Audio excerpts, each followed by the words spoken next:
अनसाय बिथांखिनि सेक आरो ओंखाम संग्रा प्रेसार कुकार राननानै होदों 14 नं चिरां दुवार इउपिपिएल ब्लक कमिटिया। चिरां जिल्ला सान्थिपुराव 14 नं चिरां दुवार ब्लक कमिटि इउपिपिएलनि नब्लाङाव इएम रनजित बसुमतारी आरो एमएलए जयन्त बसुमतारीनि बियाबाव अनसाय बिथांखिनि गेजेरजों गासै 162 सा सुबुंफोरनो सेक राननानै होदों। बेजोंनो लोगोसे प्रधान मंत्री उज्ज्वला योजना मावबिथांखिनि गेजेरजों आन्डार एसअपिडि डब्लिउपिटिएन बिसि डिपार्टमेन्ट बिटिसि क'क्राझारनि हरनाय 220 सा सुबुंफोरनो ओंखाम संग्रा प्रेसार कुकार राननानै होदों 14 नं चिरां दुवार ब्लक कमिटि इउपिपिएलआ।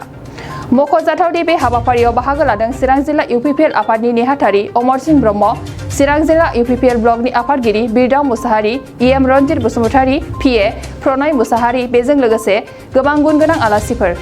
आङो नोंथांमोन खौरांगिरि नोंथांमोननिसिम आंनि गोसो गोरबोनि आङो साबायखर जासिबाय जे दिनैहाय जोङो 14 नं चिरां दुवार ब्लक कमिटि इउपिपिएलनि बानजायनायाव जे जोंहा बिटिआर सरकारनिफ्राय जे दानि प्रमद बर' दैदेननाय जे सरकार, बे सरकारनि गेजेरजों जोङो दिनैहाय जायफ्रा दखान खालामनानै जायो, जायफ्रा फालांगि खालामनानै जायो, जायफ्रा गुबुन गुबुन बेबसाय खालामनानै जायो, दा बिथांमोननो बिटिआर सरकारनि जे अनसाय बिथांखि, बे बिथांखिनि गेजेरजों दिनैहाय जे बे जोंनि समस्तियाव बा जोंनि बियाबाव गासै 162 सुबुंनो जोङो 5,000 हिसाबै जोङो दिनै सेक जों राननाय जादों।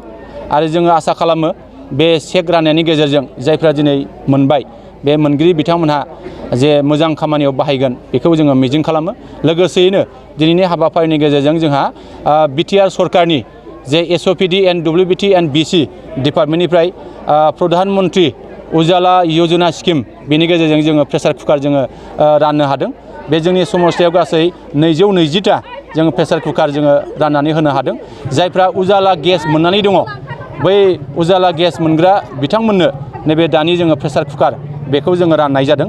जों आसा खालामनो हायो जोंहा गोबां गोरिब न'खरफ्रा प्रेसार कुकार बायनानै लानो हायाखैमोन बा बायनानै लानो हानाय बेबादि राहा गैयामोन। दा बिथांमोननो जोङो दिनैहाय फ्रियावनो जों राननानै होनो हादों। बिनि थाखाय आङो जोंनि बिटिआरनि जे गाहाय खुंगिरि जा प्रमद बर' सारनो आङो रोजा रोजा साबायखर जासिगोन। आरो जोंनि बे डिपार्टमेन्टनि जा इएम बिथांनोबो आं रोजा रोजा साबायखर जासिगोन। आं आसा खालामो जोंनि जायफ्रा मोनगिरि बिथांमोननोबो आं साबायखर जासिगोन।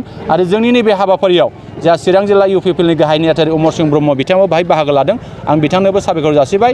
आरो जोंहा बाहाय अबिसि बर्ड, एसटि बर्ड, आरो जोंहा handloom and textile development board आरो गुबुन गुबुन बर्डनि बाहाय जोंहा बिबानगिरिफोर फैनानै जोंखौ मदद खालामदों। बेनि थाखाय आं गासैनोबो आङो गोसो गोरबोनिफ्राय साबायखर आं जासिगोन।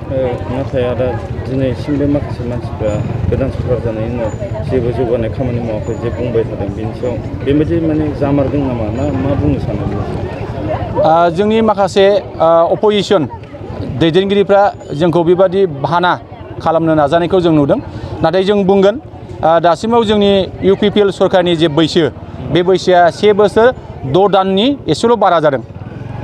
मथा मथि जोंनिया 1 बोसोर 7 दानसो बे बोसोराव हाबगासिनो दङ। जों आसा खालामनो हायो बे 1 बोसोर 7 दाननि गेजेराव जोंनि इउपिपिएल सरकारनि गेजेरजों गोबां माखासे खामानिफ्रा दिनै जागासिनो दङ। आरो जों रायजो राजाफोरनिसिम गोबां आसनिफोर जों होनाय जादों।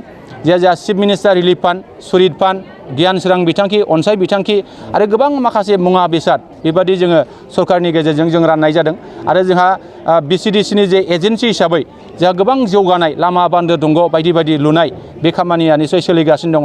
आरो जोङो दिनै बुंनो हायो नैबे समस्तियाव जोंहा दा गोबां जायफ्रा PMAY न' मोनगिरिफोर जोंनि समस्ति हिसाबै जोङो 2,000नि बारा बे समस्तियाव जोंहा न' मोननो थांगासिनो दङ। आरो जों आसा खालामदों जोंहा गोदानै जाय आवास प्लास बेयो फैबावबाय, बाहाय जोंहा जथेस्थ' 5,000 मानसिया बे जायगायाव बे समस्तियाव न' मोननो थांगासिनो दङ।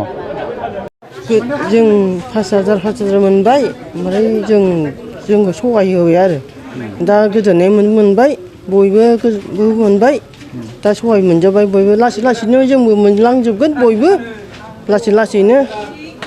सिगां समाव बेबायदि मोन्दोंमोन नामा? जों सिगाङाव मोनाखैमोन जेबो, दख'ना मोनदोंमोन आरो होमबाबो जों फुरा फुल मोनाखै आरो दा एसे लासै लासैनो जों मोनलांसिगोन। मा मोननो हाखो, माबायदि लाब जागोन सानदों?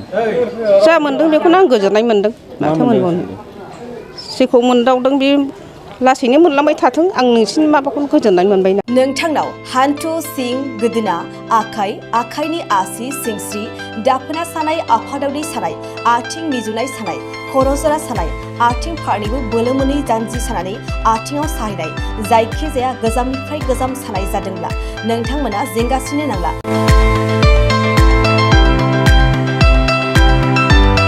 नोंथांमोननि थाखाय खम बेसेनावनो लाबोदों फिल नेचार जइन्ट पेन वेल।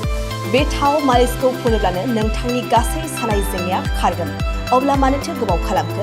अर्डार आरो गोबां मोनथिनो थाखाय नैबे जानबुं नङाव फन खालाम 9974030738।